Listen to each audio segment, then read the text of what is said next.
তো spoken English বা ইংরেজিতে কথা বলার জন্য বা অনর্গল কথা বলার জন্য আমাদের কিছু বেসিক গ্রামারের প্রয়োজন পড়ে। তো তারই ধারাবাহিকতায় আমরা কিছু ট্রিক্স শিখে নিব, যে ট্রিক্সের সহায়তায় আমরা একটা নিয়ম বা একটা ট্রিক্স থেকে আমরা হাজারো বাক্য তৈরি করতে পারবো। হ্যাঁ, হাজার হাজার বাক্য আমরা অনায়াসেই বাংলা থেকে ইংরেজিতে ট্রান্সলেটিং করতে পারবো ইনশাআল্লাহ। আচ্ছা, ট্রিক্সটা কি আমরা একটু দেখে নিই। নাম্বার 1 ট্রিক্স হচ্ছে কোনো কিছু করার চেষ্টা করছি বোঝাতে। কোনো কিছু করার চেষ্টা করছি বোঝাতে, যেমন আমি একটি ভালো চাকরি খোঁজার চেষ্টা করছি, আমরা তোমার সমস্যা সমাধানের চেষ্টা করছি, সে বিরিয়ানি রান্না করার চেষ্টা করছে, সে গান গাওয়ার চেষ্টা করছে, সে নাচার চেষ্টা করছে, আমি তাকে বোঝানোর চেষ্টা করছি, তারা আমাকে বোঝানোর চেষ্টা করছে। এগুলো কি চেষ্টা করা না? তো এই রিলেভেন্ট কথা বা এই ধরনের কথা আমরা খুব সহজেই তুড়ি মেরেই বাংলা থেকে ইংরেজিতে ট্রান্সলেটিং করে দিতে পারি। সেই তুড়িটা কি, ট্রিক্সটা কি, সেটাই শিখে নাও এখন। সেটা হচ্ছে এই যে এই স্ট্রাকচার। প্রথমে আমরা সাবজেক্ট ব্যবহার করব, এরপরে ট্রাইং টু নিয়ে আসবো, তারপরে ভার্বের V1 মানে ভার্বের বেস ফর্ম নিয়ে আসতে হবে। ঠিক আছে, ভার্ব মানে হচ্ছে কাজ, যে কাজটা করার চেষ্টা করছি সেটারই আমরা প্রেজেন্ট ফর্ম ব্যবহার করলেই হয়ে যাবে। ঠিক আছে, তিনটা জিনিস এখানে খেয়াল করতে হবে। প্রথমে সাবজেক্ট, তারপরে ট্রাইং টু, এরপরে ভার্বের V1। মনে থাকবে? আচ্ছা দেখো, আমরা এই স্ট্রাকচারের আলোকে বা এই স্ট্রাকচারের সহায়তায় এই বাক্যগুলো ট্রান্সলেটিং করে দেখি পারি কিনা। আমি একটি ভালো চাকরি খোঁজার চেষ্টা করছি, তাহলে কি হবে? আই হচ্ছে subject, I am trying to find out a good job. ভালো চাকরির ইংরেজি কি? গুড জব, তাই না? জব মানে কাজ বা চাকরি, গুড জব মানে ভালো চাকরি বা ভালো কাজ। ঠিক আছে, তাহলে I am trying to find out a good job মানে আমি একটি ভালো চাকরি খোঁজার চেষ্টা করছি। যদি বলা হয় আমি ইংরেজি শেখার চেষ্টা করছি, কি হবে? I am trying to learn English. শুধু এখানে ফাইন্ড আউটের জায়গায় আমরা লার্ন ইংলিশ লাগাই দেবো, তাহলে হয়ে যাবে। আচ্ছা, এর পরের বাক্য কী রয়েছে? আমরা তোমার সমস্যা সমাধানের চেষ্টা করছি, তাহলে কি হবে? উই আর, আমরা মানে হচ্ছে উই, আর উইয়ের সাথে সবসময় অক্সিলারি ভার্ব আর হবে, যেহেতু প্লুরাল ফর্ম এর জন্য আর দিব আমরা। আর আয়ের পরে আমরা সবসময় অ্যাম ব্যবহার করব, এটা মনে থাকবে চলো। ঠিক আছে, আয়ের পরে আর অন্য কিছু হয়ও না। ঠিক আছে, তাহলে we are trying to fix your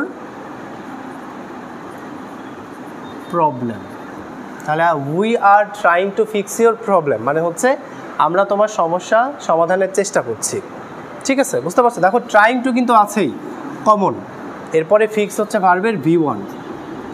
প্রথমে সাবজেক্ট, এরপর ট্রাইং টু, তারপরে ভার্বের V1, অর্থাৎ সাবজেক্টের পরে আমরা দিব কি? Be verb.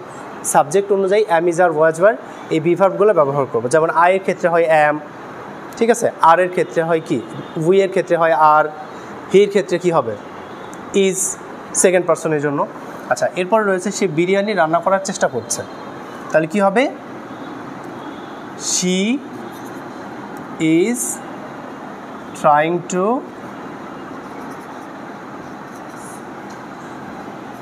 কুক বিরিয়ানি।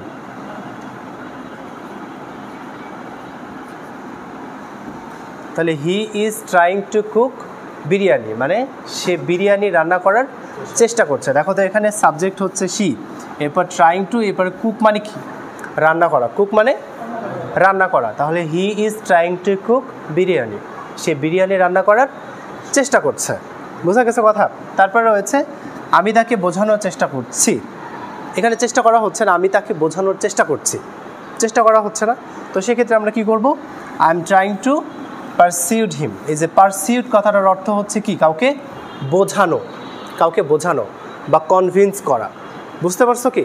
তাহলে আই এম ট্রাইং টু পারসিউড হিম, এখানে আই হচ্ছে সাবজেক্ট, আয়ের পরে সবসময় অ্যাম ব্যবহার করতে হবে, তারপরে হবে ট্রাইং টু, তারপরে পারসিউড হচ্ছে ভার্বের V1, হিম হচ্ছে বাকি অংশ। তাহলে আই এম ট্রাইং টু পারসিউড হিম মানে হচ্ছে আমি তাকে বোঝানোর চেষ্টা করছি। তাহলে চেষ্টা করছি দিয়ে কি এই কথাগুলাই, নাকি আরও কথা আছে? আরও কথা আছে না? এগুলোই কি শেষ?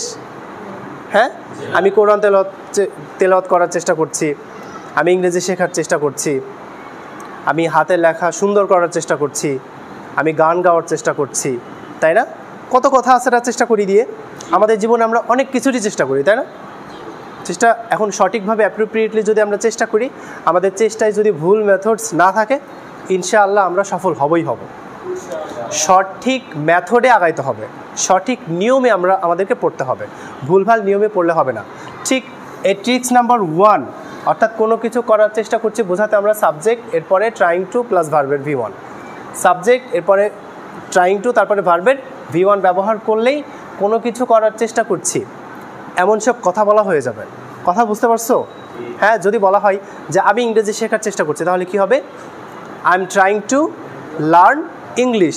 এখানে লার্ন মানে শেখা, তোমাকে কিছু ভার্বও পড়তে হবে, ভোকাবুলারি পড়তে হবে, তবেই তুমি এই সকল স্ট্রাকচারের সহায়তায় খুব ভালোভাবে ইংরেজিতে কথা বলতে পারবা এবং কি বাংলা থেকে ইংরেজিতে ট্রান্সলেটিং করতে পারবা। কথা বুঝতে পারছো?